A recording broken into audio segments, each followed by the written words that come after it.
To get notification of my all videos, please hit subscribe and bell intro button. Vasudev Balwant Phadke, इनका नाम आद्य क्रांतिकारकों की सूची में लिया जाता है। महाराष्ट्र के रायगढ़ जिले में शिरढोण नाम के गांव में 4 नवंबर 1845 को इनका जन्म हुआ। मर्दानी खेलों में ये बचपन से रुचि रखते थे। अंग्रेजों के खिलाफ इनके मन में द्वेष था। घर के बड़े बुजुर्गों के कहने पर इन्होंने मुंबई और पुणे में 15 साल नौकरी की। नौकरी का यह बंधन जल्दी ही टूट गया, लेकिन उसके लिए उनको बहुत बड़ी कीमत चुकानी पड़ी।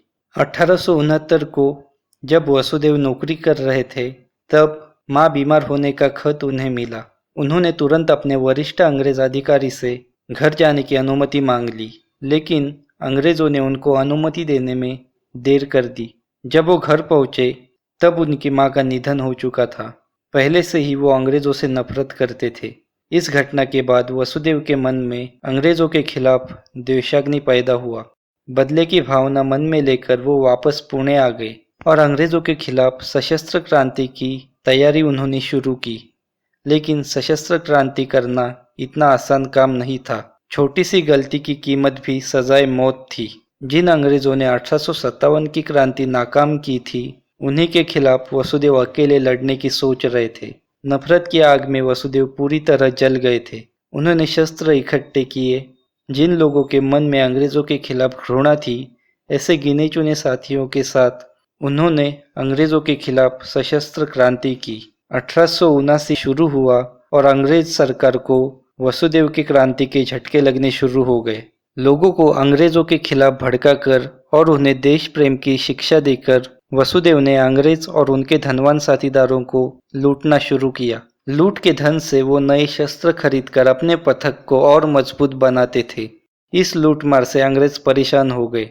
अपनी बड़ी सेना उन्होंने वसुदेव को पकड़ने के लिए भेजी, लेकिन वसुदेव और उनके साथी अंग्रेजों के हाथ नहीं लगे। आखिरकार जो वसुदेव का पता बताएगा, उसे 4000 रुपये का इनाम अंग्रेजों ने घोषित किया, लेकिन इसका कुछ फायदा उन्हें हुआ नहीं। वसुदेव की ताकत दिनों दिन बढ़ती जा रही थी। निजाम संस्थान के रोहिलों के साथ वसुदेव ने अब हाथ मिलाया था और रोहिलों को अपने पथक में भर्ती किया।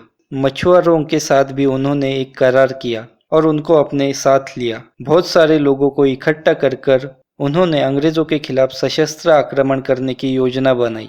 लेकिन वसुदेव का दुर्भाग्य बीच में आया और इस योजना का पता अंग्रेजों को लगा।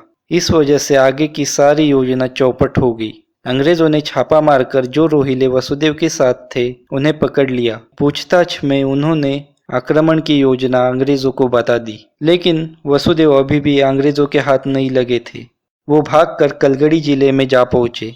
वसुदेव के साथ अब गोपाल साठे यही एक साथीदार था। लेकिन अंग्रेजों को वसुदेव के बारे में पता चला और कलगड़ी जिले में जाकर उन्होंने वसुदेव को कैद कर लिया। वसुदेव की जिंदगी के अब आखिरी पन्ने शुरू थे। इंडियन पिनल कोड के तहत वसुदेव पर अलग अलग आरोप लगाए गए। अंग्रेजों के खिलाफ क्रांति करने का सबूत मिल नहीं रहा था, लेकिन दारूगोला और शस्त्र साथ रखना, लोगों के बीच असंतोष फैलाना, ये चीजें सबूत के साथ साबित हो गई। अंग्रेजों की सत्ता खत्म करने की तैयारी वसुदेव कर रहा था। यह आरोप लगाकर उन्हें काले पानी की सजा सुनाई गई। 16 दिसंबर 1879 को मुंबई के हाईकोर्ट में वसुदेव ने अपील की। वसुदेव का वकील पत्र महादेव आप्टे ने लिया था, लेकिन अंग्रेजों ने वो नामंजूर किया। मातृभूमि से सदा के लिए बिछड़ जाने के विचार से वसुदेव की आंखें भर आई।